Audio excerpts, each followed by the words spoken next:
Welcome to Warfare, Advancement, and Revisionism.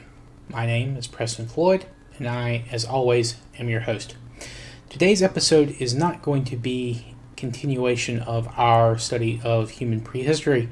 Today's episode is going to be a little bit different. It's going to be a meta episode where we're going to be examining a piece of popular media.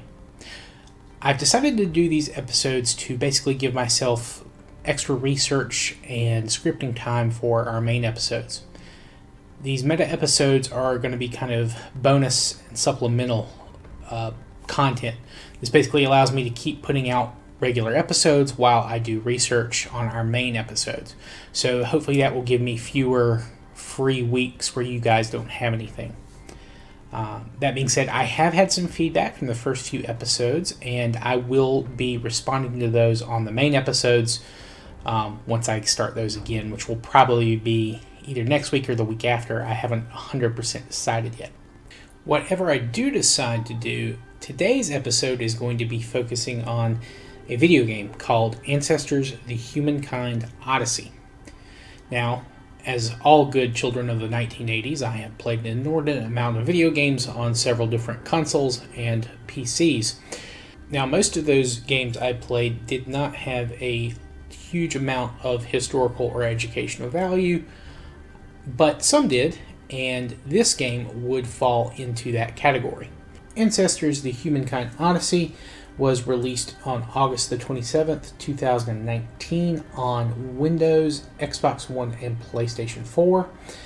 It was developed by Panache Games, which has a number of industry veterans that are involved in some other historical series. Not quite as historically accurate as this one, but you can't be perfect all the time, and you do have to sell games. Of course, Ancestors is a bit of a cult hit. It sold over 1 million copies in under a year, which isn't bad considering the subject matter.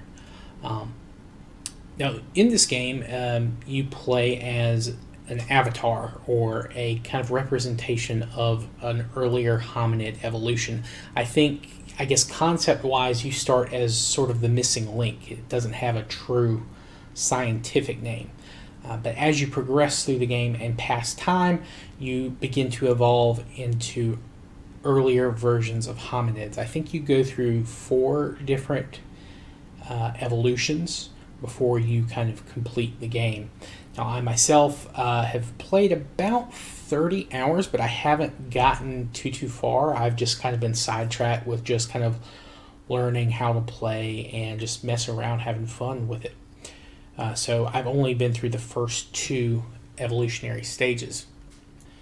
How the game works is it's a third person, so you are behind the character. You do not see from their eyes. And it is kind of an action survival game. There is very limited directions from the game itself. Even if you turn on the tutorial and all the HUD options to kind of give you all the information possible, this is still a very bare bones game. It does not hold your hand at all. And you can even turn off all of the HUD and tutorial stuff where you're in the world, which I really think is a very good option to give for a game like this. Essentially, you start as the missing link hominid about 10 million years ago. You are part of a very small clan. I believe there are 2 elders, 4 adults, and 2 children. And your goal is to kind of just survive, essentially. You have very limited options in terms of what you can do to begin with. Essentially, your character can run around, interact with different plants, rocks, things like that, and they kind of inspect them. As they inspect them, they kind of get ideas about what they are, and you honestly can't do much. You can climb, you can run, you can eat, you can drink water. That is it.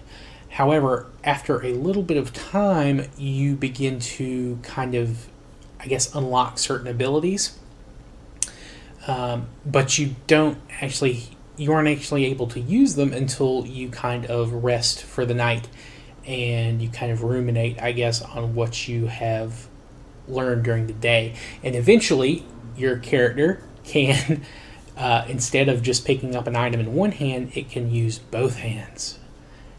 And you can learn to switch items between hands. And these are like, these are basic things in most modern video games, but in this game, no. Like, you don't have that ability. That's something you have to unlock. And you do. And you do unlock it quickly. I mean, it's not like if you're just like messing around, just trying to figure things out, you'll unlock your basic stuff. And it's a very fun way to kind of show, hey, these hominids don't know anything. They're just, they're just animals, basically. And they're slowly becoming something more. Once you learn to switch items between hands, you can have multiple items in each hand, one item in each hand, and then you can use items to alternate other items. So you can essentially bang two rocks together to sharpen one, or you can grab a stick and bang it with a rock and make a sharpened stick. And once you do this the first time, it usually takes a lot of effort. It's not easy to do. The control scheme in the game is essentially you have to hold one button to prepare to do something, and then you have to hit another button, either tap it or hold it till you get like a prompt, and then you will complete the first action. And as time goes on and you get better at it, it requires less and less effort. It takes less of your stamina, your energy to do it. So eventually you do get to where you can make these items quick, but it is kind of a process. But the game rewards you for testing things out, just trying different combinations. If you can find a food type and then you may be able to learn to grind it with another food, that food may become easier to digest, it may be healthier, or it may become a type of, I guess, like a medicine or a salve to either prevent bleeding or heal broken bones a little bit easier. So there's a lot of different combinations, and I'm sure I haven't even found them all. And I like that. The game kind of, lets you just play around. And you can switch between members of the clan. You can play any of the adults or elders. The children, however, are very important. You want to keep at least one of the children with whoever player character you are at the time. They'll ride on your back, or if you have both, you can have one on your front, one on your back. And it's important you keep them with them. It's important you keep the children with you, is because they give you a kind of resource that helps you advance along the different evolutionary nodes you've unlocked. Basically, they let you improve skills, and this kind of represents when you eventually age from one generation to the next. These characters are basically, they're learning by watching you, which is very important, and that the game they make it essential that you stay together. They make a core mechanic your clan and taking care of your clan. You do, of course, have to populate your clan. You have to make sure that you have your males and females that are of breeding age kind of partnered up, and making sure you're providing the next generation of hominids. Each female can give birth to 2 children.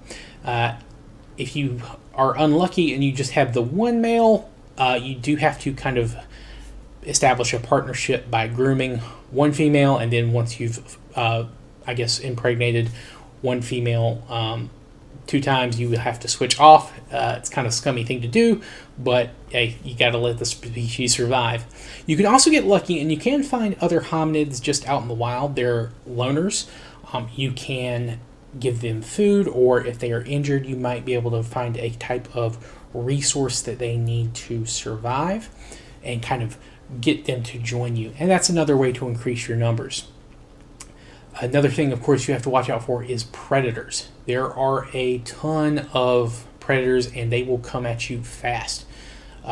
Things like green mambas, giant rock pythons, huge eagles, or in the starting zone there are black lions, essentially lions that kind of have panther colorings. I forget the actual scientific name, but one thing the game does do is when you discover things, they kind of give them their proper Latin scientific name, and that is very interesting. And it's, again, educational. When you find honey, I never forget it just says mel, which is of course Latin for honey, just kind of telling you what it is.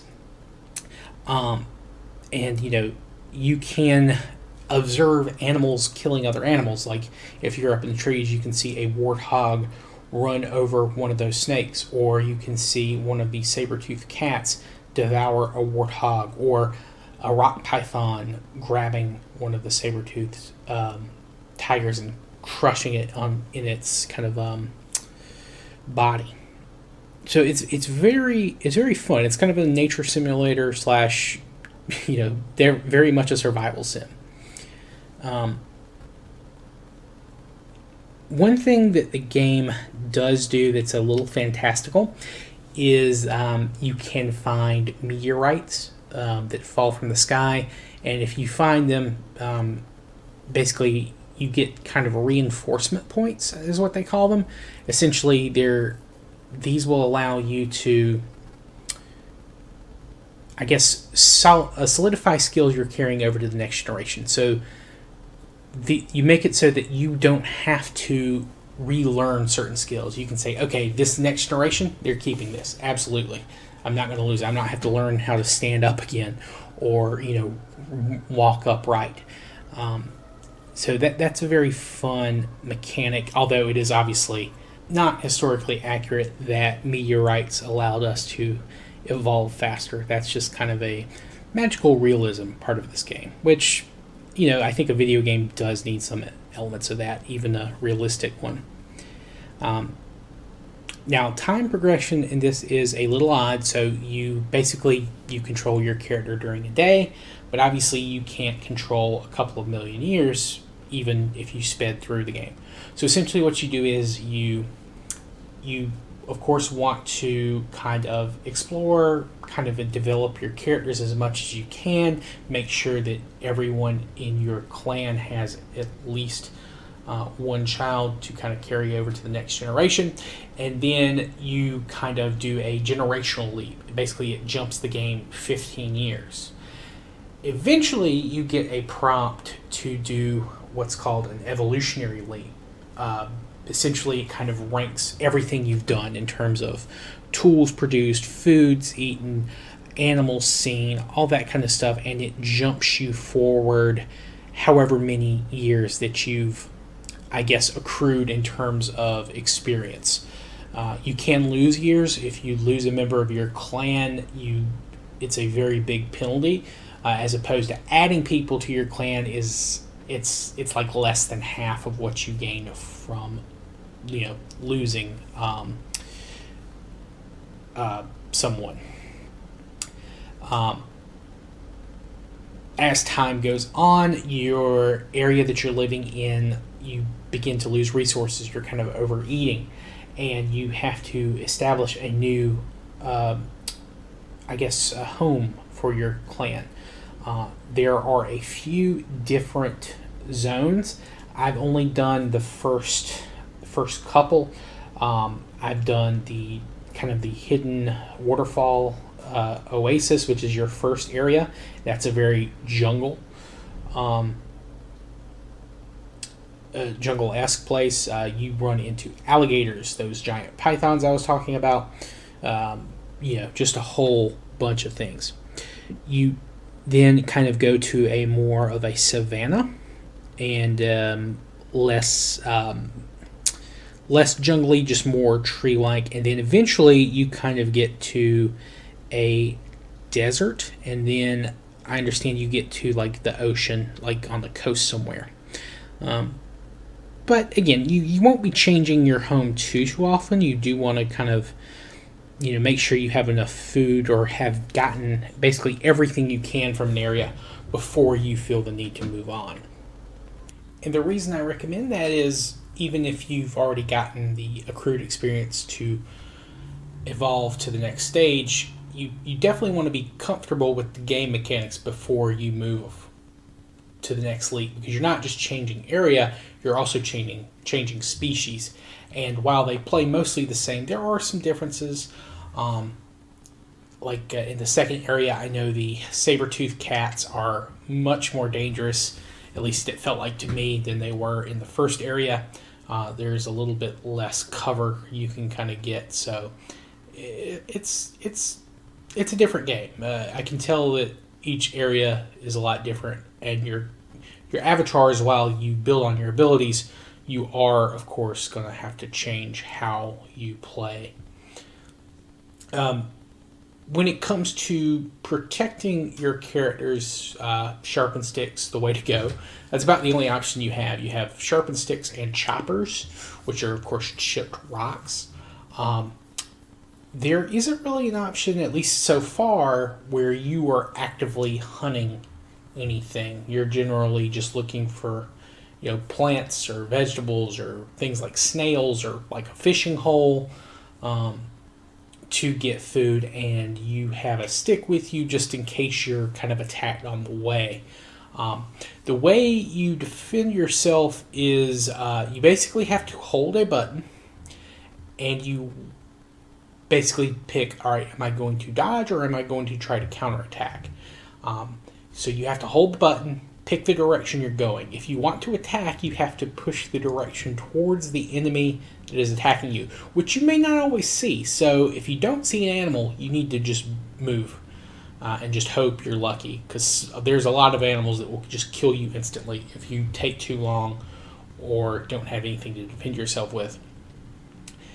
If you do see the animal, you can hold the button, push the directional pad towards them, and then you will get a very brief prompt. It's like a little click or a little chime, and your screen will kind of flash with an indicator on the kind of corners of your screen, and then you will release the button at that point, and if you're lucky, you'll kill the animal outright, which is very rare. Most animals, you have to hit them a couple of times, or you'll injure them and they'll run away.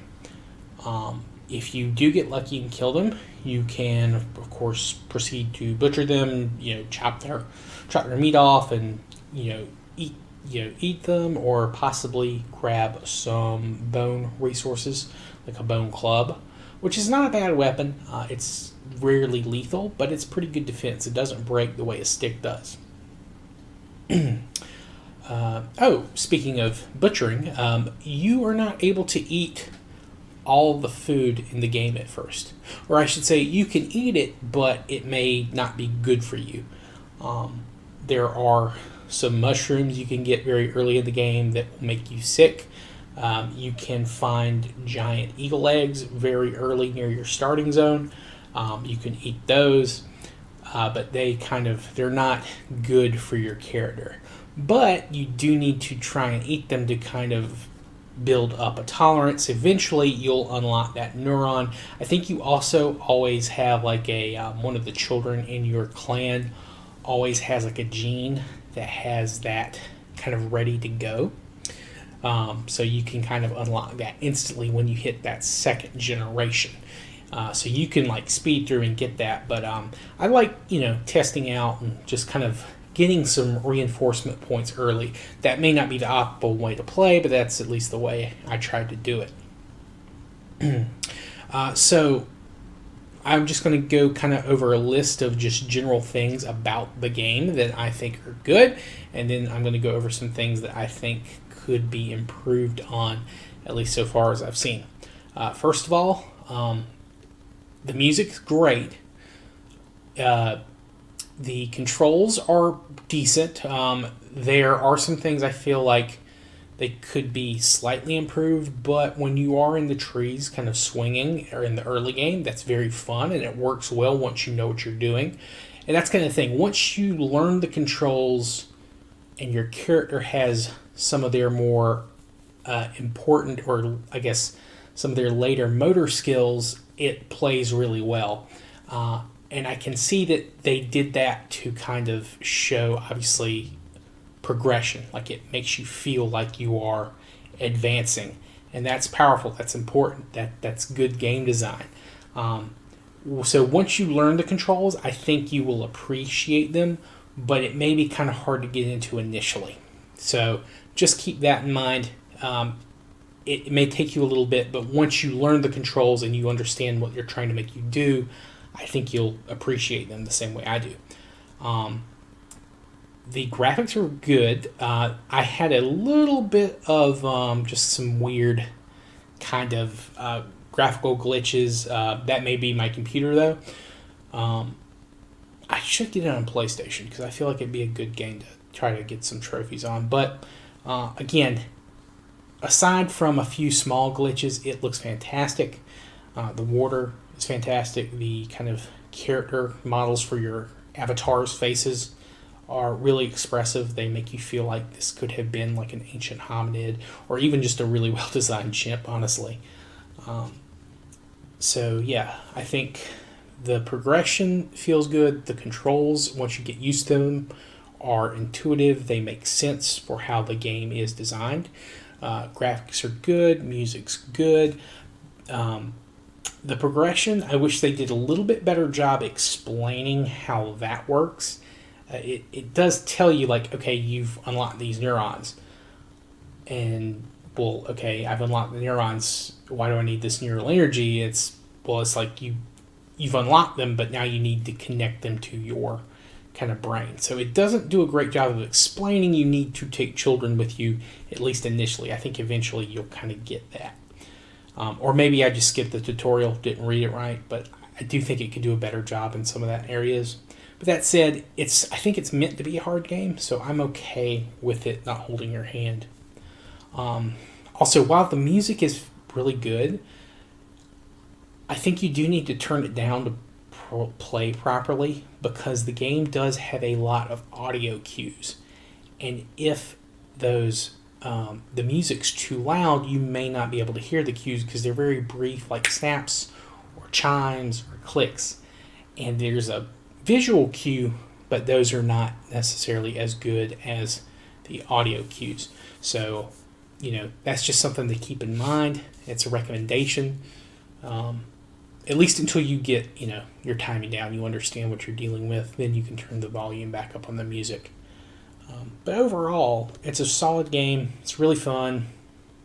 I look forward to beating it, and I probably will here in the next couple of weeks once work slows down a little and I get some more episodes in the can, as it were.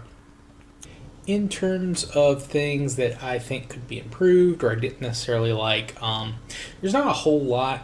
I do think that some of the enemy or predator models are a little